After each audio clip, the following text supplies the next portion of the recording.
오늘 주시는 말씀은 사도행전 3장 1절에서 12절까지의 말씀입니다. 10절까지 말씀을 보도록 하겠습니다. 함께 읽습니다. 시작. 제9시 기도 시간에 베드로와 요한이 성전에 올라갔세. 나면서 못 걷게 된 이를 사람들이 메고 오니 이는 성전에 들어가는 사람들에게 구걸하기 위하여 날마다 미문이라는 성전문에 두는 자라. 그가 베드로와 요한이 성전에 들어가려 함을 보고 구걸하거늘 베드로가 요한과 더불어 주목하여 이르되 우리를 보라 하니 그가 그들에게 무엇을 얻을까 하여 바라보거늘 베드로가 이르되 음과 금 내게 없거니와 내게 있는 이것을 내게 주노니 나사렛 예수 그리스도의 이름으로 일어나 걸으라 하고 오른손을 잡아 일으키니 발과 발목이 곧 힘을 얻고 뛰어서서 걸으며 그들과 함께 성전으로 들어가면서 걷기도 하고 뛰기도 하며 하나님을 찬송하니 모든 백성이 그 걷는 것과 하나님을 찬송함을 보고 그가 본래 성전 미문에 앉아 구걸하던 사람인 줄 알고 그에게 일어난 일로 인하여 심히 놀랍게 여기며 놀라니라. 네, 일어나 걸으라 라는 제목으로 해서 말씀을 나누겠습니다. 베드로와 요한이 못 걷게 된 일을 고치는 그런 초대교회의 엄청난 기적에 대한 이야기입니다. 찰스 디킨스가 두 도시 이야기라는 책을 썼는데요. 망해가는 파리, 흥해가고 잘되는 런던, 런던의 길과 파리의 길에 대한 그런 책을 시대 상황에 맞추어서 썼습니다. 두 도시의 비교처럼 두 인생도 있습니다. 기름 부음이 떠나는 사울, 하나님이 세우는 다윗. 자, 오늘 여기에서는 사도가 있고 거린이 있습니다. 시편 1편에도 악인의 길이 있고 의인의 길이 있다라고 말하고 말씀의 길, 곧 예수 그리스도를 따르는 길을 걸어야만 살 수 있다라고 합니다. 우리의 삶이 태어나서 훌륭해지는 게 아니라 어떤 길을 걷느냐가 그 사람의 삶의 운명을 결정하는 것이죠. 런던의 길을 갈 거냐, 파리의 길을 갈 거냐, 혹은 사울의 길을 갈 거냐, 다윗의 길을 갈 것이냐, 사도의 길을 갈 거냐, 아니면 거린의 길을 갈 거냐. 삶을 보면은 단순하게 보면 두 길이에요, 사실은. 오늘 영적인 첫날이라고 하는 로시 하샤나 가운데 우리가 하나님의 길을 더욱 발견하고 또 우리의 삶 안에서, 우리 일상 안에서 예수 그리스도를 더욱 가까이 보고 깊이 느끼고 전환되어지고 치유되고 구원되어지는 은혜가 좋겠습니다. 오늘 여기 있는 사람은 새 길을 발견한 사람이라기보다 발견된 사람이에요. 자기가 발견하려고 한 게 아니라 하나님이 발견시킨 그런 사람이에요. 자기는 누리고 자유하다 생각하지만 사실은 눌린 사람이고 억압된 사람이에요. 누리기보다는 너무 눌린 사람이죠, 사실은.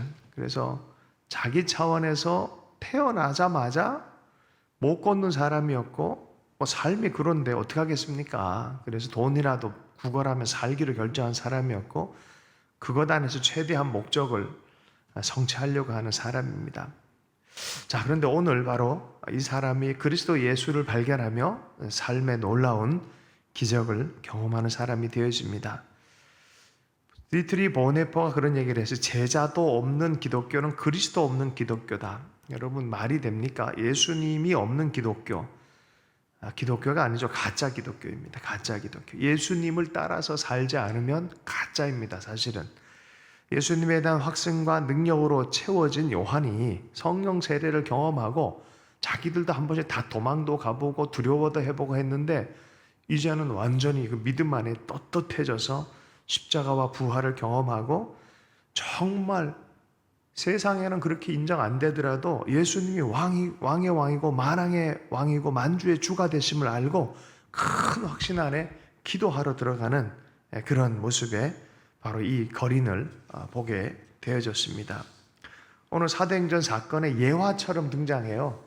설교 얘기를 쭉 하다 예화를 하나 집어넣는 것처럼 마치 사도행전 3장의 이 거름뱅이는 못 걷는 이 거름뱅이는 바로 이 예화처럼 등장한 이야기입니다. 자, 누가 등장합니까? 다시 한번 정리해 보면요, 베드로와 요한이 등장하고 거린이 등장합니다. 제자였던 베드로와 요한이 이제 사도가 되어져서 보냄받은 사람이 돼서 이 거린을 만난 이야기입니다. 언제입니까? 제9식 기도 시간이에요. 사도들은 기도하러 가고 거린은 뭐 하러 옵니까? 구걸하러 나옵니다. 나면서 못 걷는 사람이 오늘의 주인공이에요. 자, 성경 말씀 자세히 보면 사람들이 메고 오니 이는 성전에 들어간 사람들의 구걸하기 위하여 날마다 라는 표현을 써요. 혼자서 못 와요. 그러니까 사람들이 메고 왔어요. 가족들이 메고 왔던지 아니면 어떤 시스템적으로 이렇게 갖다 놨던지, 어쨌든 이 사람의 루틴은 성전의 기도 시간에 빨리 가야 되는 거예요. 성전에 뭐 하러요? 기도 시간에. 예배하고 기도하러 가는데 성전에 뭐 하러 가요? 구걸하러 가는 거예요. 구걸하러. 이 사람의 루틴은 구걸이에요. 구걸. 성전에 있으면서 성전 앞에서 구걸하는 게 마음의 목적이에요. 자, 제자의 루틴이 뭡니까? 기도하러 가는 거예요. 같은 시간에 다른 삶과 다른 의미를 가지고 바라보고 있는 거예요. 장소는 어디입니까? 미문이에요. 아름다운 장소예요. 장소란 이름이 있어요. 아름다운 때, 아름다운 장소, 때를 따라 아름답게 하나님께서 하신다 그랬는데, 울 때가 있고 웃을 때가 있고 이런 모든 때에 하나님은 그 모든 때를 다 아름답게 하신다라고 말씀을 하시는데, 이 인생은 그렇게 아름다워 보이지가 않아요. 사실은 그 시간과 장소에 안 맞는 삶의 방향으로 그곳에 안진뱅이가 앉아 있어요. 많은 사람이 지나면서 조금 안 어울린다 이럴 인생이에요. 사실은 왜 저렇게 앉아 있나 이런 수도 있어요. 구걸로 연명하는 인생입니다. 사회에서 인정받지 못하는 그런 인생입니다. 어쨌든 어디 해외에 유명한 성당이나 교회 앞에 보면 항상 있어요. 이런 사람들은. 왜요? 사람들이 많이 오니까. 거기서 구걸하면 돈이 잘 벌리니까.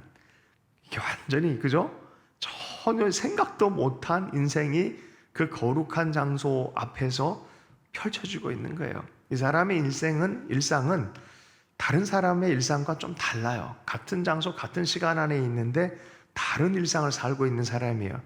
일상의 행복, 이런 거는 개나 줘버려라 라고 어쩌면 그럴 수도 있어요. 그냥 나는 이렇게 살 뿐이다 라고 하는 거예요. 이런 사람들 향해서 예수님께서 말씀을 합니다. 예수님께서 너도 살아야 된다라는 말씀을 하고 손을 잡아주는 거죠. 여러분, 10대들이 정말 잔인한 10대가 하나 역사 안에 있었어요. 유겐트, 히틀러의 10대들. 이 아이들이 이 나치 정권에 길들여져 가지고 10대 아이들이 정말 무지막지한 짓을 많이 했어요. 그러니까 이 돌을 들어서 유대인들을 던집니다. 근데 유대인들은 어느 날 갑자기 분위기가 그렇게 되니까 개 취급을 당하고 돼지 취급을 당합니다. 근데 이 유대인들은 같이 일상을 살았던 사람들이에요. 10년 전만 해도. 그리고 어떤 부분에 존경을 받고 존중을 받던 사람들인데 어느 날 갑자기 이런 돼지 취급을 당하는 거예요. 무시를 당하는 거예요. 선이 그어져 있는 거예요. 무서운 일이죠. 그죠?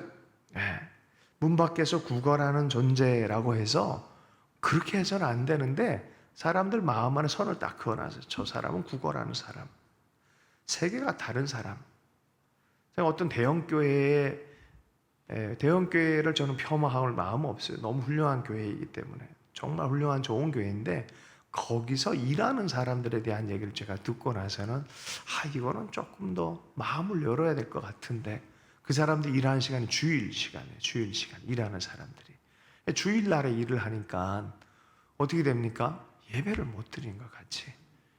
절대 주일날에 예배를 못 드리게 한다 그러더라고요, 교회에서. 왜요?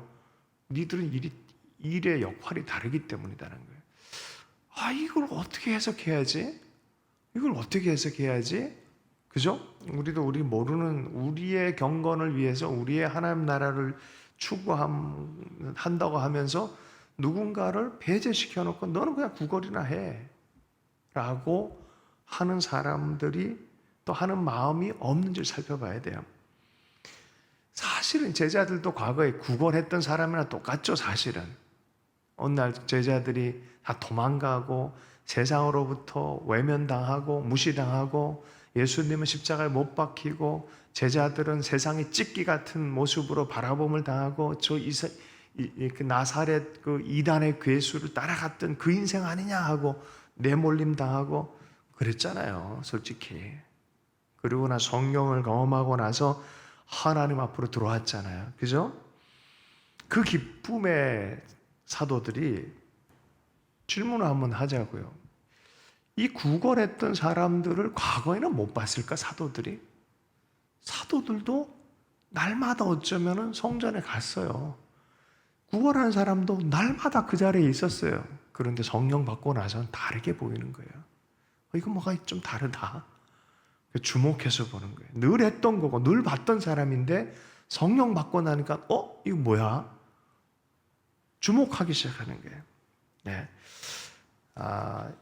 행복의 느낌이 달랐던 사람이죠. 요새는 뭐 거지로도 인생 대박친 사람이 있대요. 그 보니까 영국에서 수백억을 모은 거지가 있더라고요. 구걸로. 잘 된 걸까요? 그죠? 거지 같은 삶을 산 거죠. 예. 그걸 삶이라고 생각해요. 예. 그게 뭘까? 예. 오늘도 나는 금과 은혜에 집중한다. 오늘도 나는 조금이라도 더 긁어먹기를 원한다. 금과 은이 내 목적이다. 누가 뭐래? 나는 이렇게 태어났고 나는 이렇게 사는데 금과 은이 중요하지 이러면서 구걸을 하고 있었고, 사도들은 아닌데, 그렇게 살면 안 되는데, 네가 갈 곳이 뻔한데 그런 삶은 결코 하나님이 기뻐하는 삶이 아닌데, 그리고 내가 너한테 줄 건 금과 은이 아니라 나사렛 예수 그리스도의 이름이다 하면서 두 번째 어떻게 합니까? 이름이니까 일어나가 아니에요. 가서 손을 뻗는 거예요. 손을 뻗고 붙들고 일으키는 거예요. 오른손으로 잡아 일으킴으로, 오른손으로 잡아 일으킴으로 많은 사람들이 기도하고 선포하고 말아버려요. 가서 일으켜줘야 돼요. 때로는 그 사람이 살아날 수 있도록 여러 형태로 일으킴이 필요해요. 일으켜 세워줘야 돼요. 그랬더니 발과 발목에 힘을 얻어서 사도들이 주목하고 봤다는 거예요. 그날은 일상이 하나님이 개입한 일상이에요.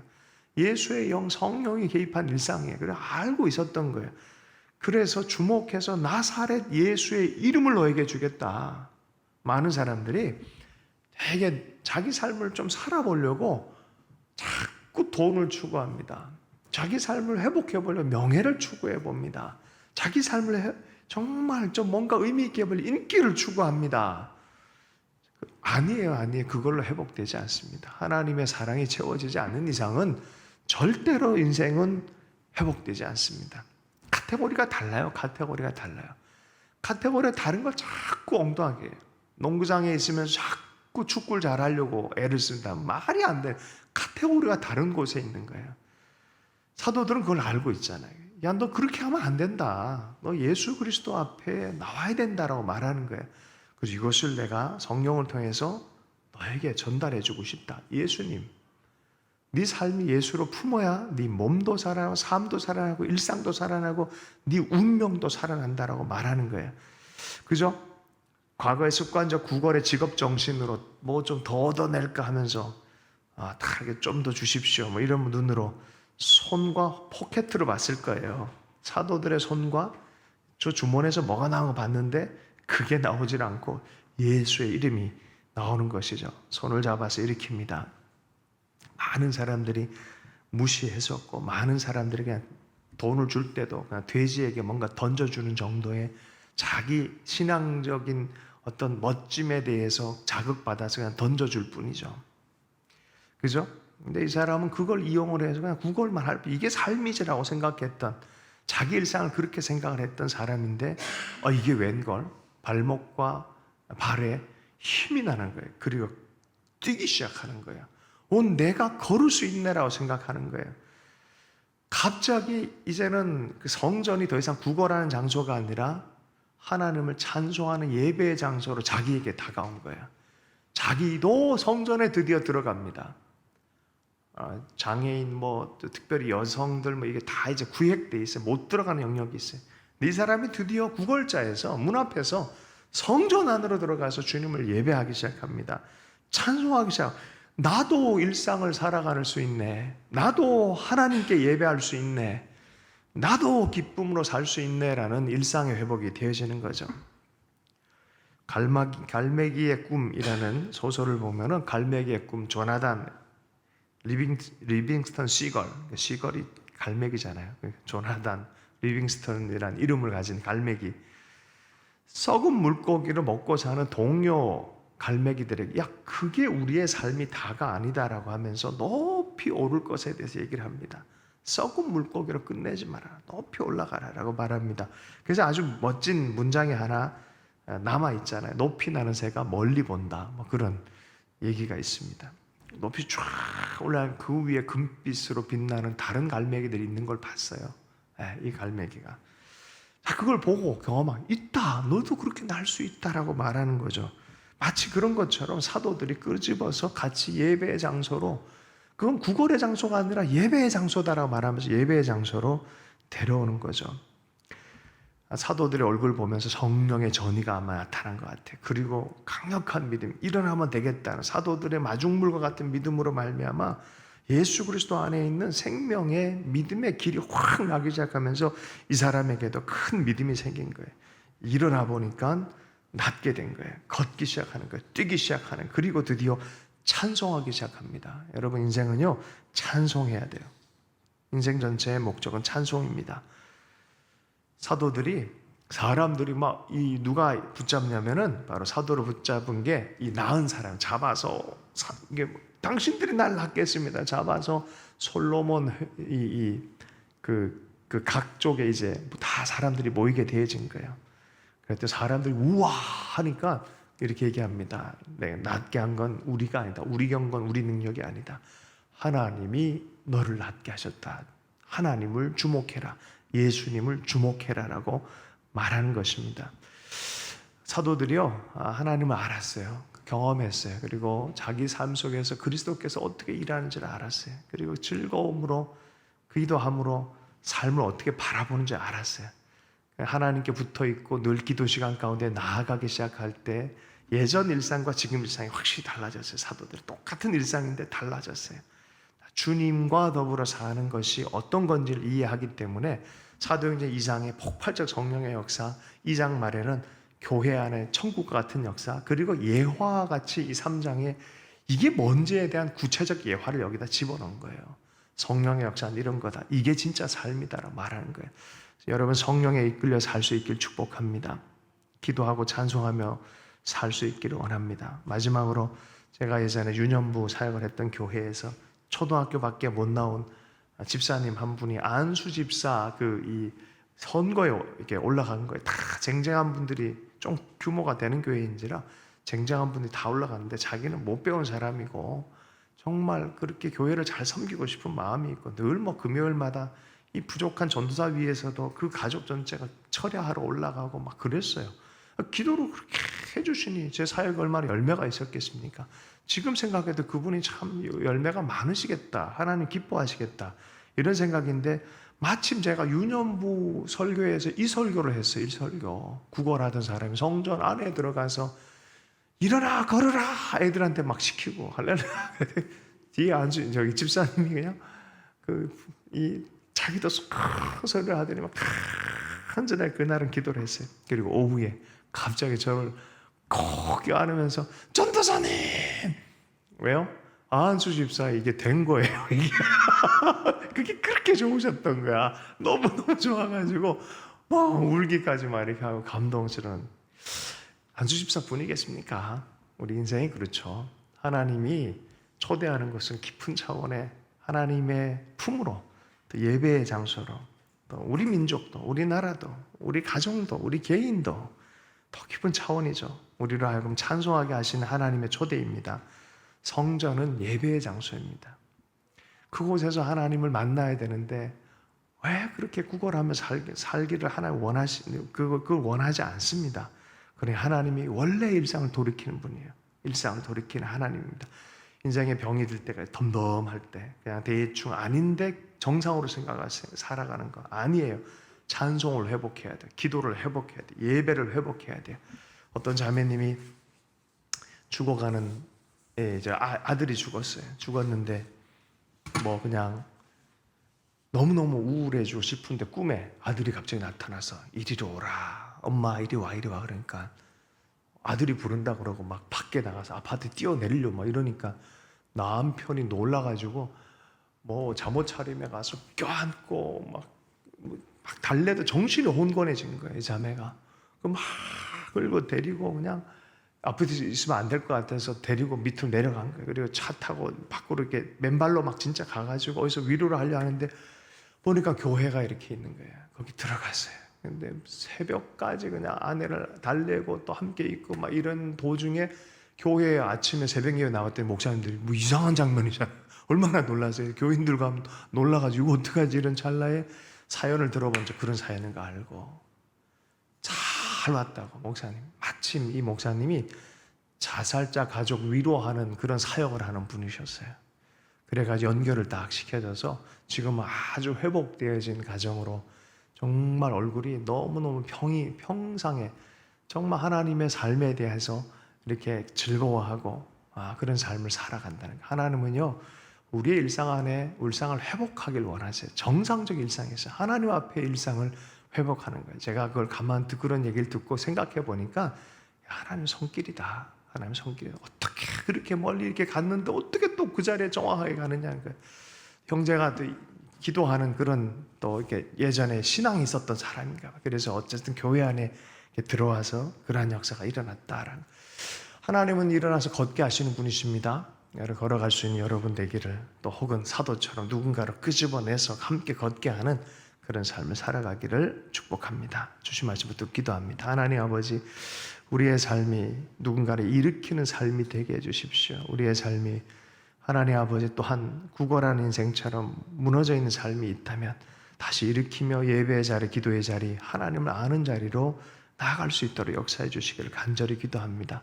믿음 안에서 일으키고 믿음 안에서 일어나며 하나님 살리는 삶을 살 수 있도록 은혜 허락하여 주시옵소서. 이 한 주도 그렇게 주께서 역사해 주셔서 우리 모두가 함께 주님의 얼굴을 구하며 주님을 주목하며 예배하는 삶을 살게 하여 주옵소서. 모든 것 주님께 의탁합니다. 살아계신 예수님 축복하며 기도했습니다.